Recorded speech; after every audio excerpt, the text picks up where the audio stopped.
Oi, pessoal, ciência de dados está em todo lugar, né? Mas, afinal, o que é isso na prática? Para a gente desmistificar esse assunto, vamos fazer algo diferente. Em vez de ficar só na teoria, a gente vai acompanhar a jornada de um projeto de verdade, do começo ao fim, para entender como o valor é extraído dos dados. Vamos nessa? Então, a profissão do futuro, certo? A gente vê direto essas manchetes. Cientista de dados, a carreira mais quente do século. E olha, o entusiasmo é real. Mas junto com ele vem uma confusão danada de por onde começar. A primeira coisa que vem na cabeça de muita gente é matemática. Muita matemática. E é aí que entra essa frase que é fantástica. Quem começa a estudar ciência de dados com álgebra linear e estatística desiste em uma semana. É forte, né? Mas é poderosa porque ela quebra totalmente aquela ideia de que, para começar, é preciso ser um gênio da matemática. Ela está dizendo que, olha, existe um outro caminho. Um caminho bem mais prático e, vamos ser sinceros, bem menos assustador. Ok, então, se um ponto de partida não é um livro de cálculo ou estatística, qual é?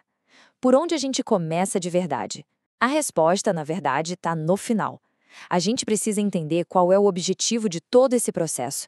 O que, no fim das contas, um cientista de dados realmente entrega? Qual é o produto final? E a resposta para essa pergunta nos leva direto para esse conceito aqui, que é o coração da ciência de dados. O que é um modelo? É tudo sobre criar e usar modelos. Tá, aqui a gente tem a definição de livro, né, um campo interdisciplinar, usa métodos científicos, blá blá blá. O que realmente importa aqui são essas duas palavras: insights significativos. É isso. Ciência de dados não é só sobre mexer com números. É sobre usar uma mistura de estatística, computação, um monte de coisa para encontrar respostas. Respostas que realmente fazem a diferença e que respondem perguntas importantes. É por isso que a gente pode pensar em todo o trabalho de um cientista de dados como um grande funil. Entra um monte de dado bagunçado, aí vem o trabalho de coletar, limpar, analisar e no final o que sai, o que é entregue. É isso aí, um modelo. Esse é o produto final, é o que realmente gera valor. Beleza, mas o que raios é um modelo? A palavra soa meio técnica, meio abstrata, né? Mas a ideia por trás é muito, muito simples. E para deixar isso bem claro, vamos a uma analogia do dia a dia. Pensa assim, um modelo é só uma representação de alguma coisa que acontece no mundo real. A gente chama isso de fenômeno. Por exemplo, soltar uma bola e ver ela cair. Isso é um fenômeno. Mas as vendas de uma empresa também é um fenômeno. Ou a chance de um cliente cancelar uma assinatura. Qualquer coisa que acontece. O modelo é a nossa tentativa de criar uma versão simplificada disso para poder entender e estudar. E é aqui que a mágica acontece. Um modelo não serve só para a gente olhar e falar, ah, que legal. O propósito dele é responder perguntas. Perguntas específicas sobre aquele fenômeno. No nosso exemplo da bola. Com que velocidade ela vai bater na mesa? É para isso que serve o modelo. E é por isso que eles são tão valiosos. Eles transformam dados em respostas. Agora, para responder essa pergunta da bola, a gente poderia ir por dois caminhos. O jeito tradicional, de um físico, seria usar uma fórmula da gravidade que já existe, um modelo analítico. Mas, e se a gente não tivesse essa fórmula? No mundo da ciência de dados, muitas vezes a gente não tem. O que a gente faz então? A gente pega um monte de dados de outras bolas que já caíram, joga tudo num computador e pede para ele, acha o padrão aí para mim. E é essa a grande virada de chave. A gente sai de uma fórmula pronta para um modelo que aprende direto com os dados. Ok, então a gente já entendeu o quê? O objetivo é construir um modelo. Agora vamos para o como. Como é que a gente constrói um desses na prática, começando do zero? Existe um passo a passo, uma jornada bem definida para isso? E essa jornada tem até um nome, um framework bem famoso chamado OSM. É um acrônimo em inglês, mas a ideia é simples, é um ciclo. Primeiro você precisa obter os dados, depois vem a parte de limpar ou scrub, que é basicamente arrumar a casa. Aí você vai explorar esses dados para ver o que tem ali. Com tudo pronto, você vai modelar, que é criar o modelo em si. E por último, e super importante, você precisa interpretar o que o modelo te diz para gerar alguma ação. E olha só, logo no primeiro passo, no obter, a gente já entende por que uma planilha de Excel muitas vezes não serve.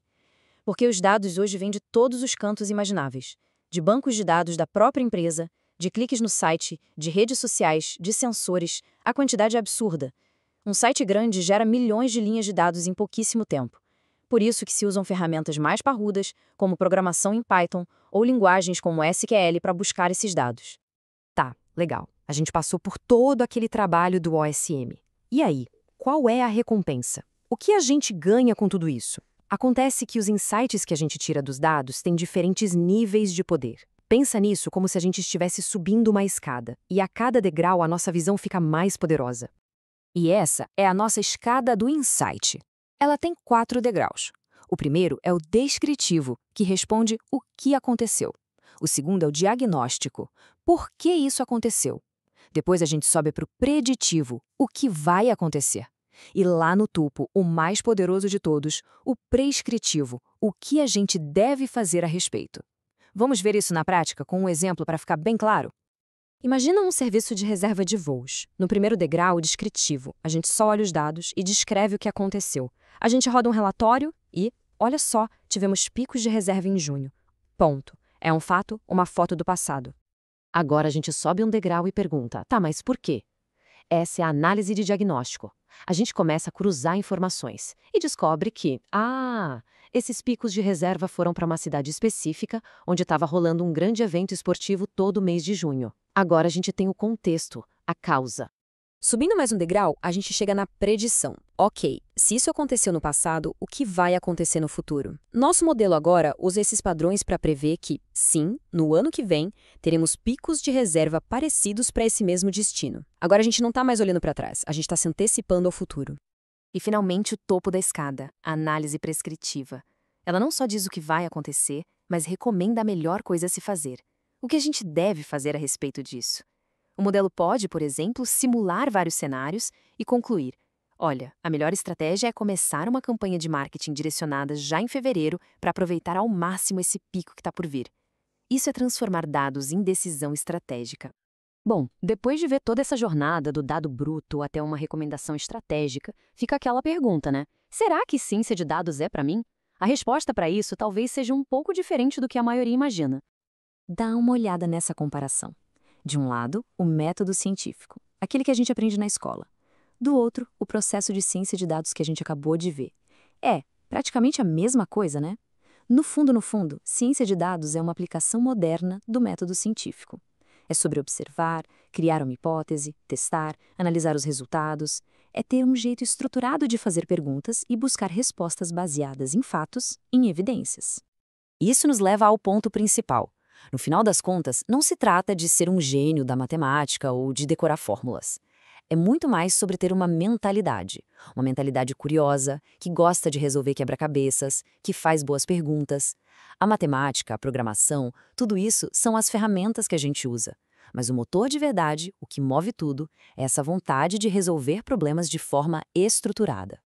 Tem uma frase famosa do economista-chefe do Google, o Hal Varian, que diz que a capacidade de extrair valor dos dados vai ser a habilidade fundamental nas próximas décadas. E ele disse isso há mais de 10 anos. Hoje isso é mais verdade do que nunca. Saber usar dados para entender o mundo e tomar decisões melhores é transformador. Então a questão que fica não é se ciência de dados é importante. A verdadeira questão é qual pergunta relevante a gente vai escolher responder com ela. Obrigado pela companhia.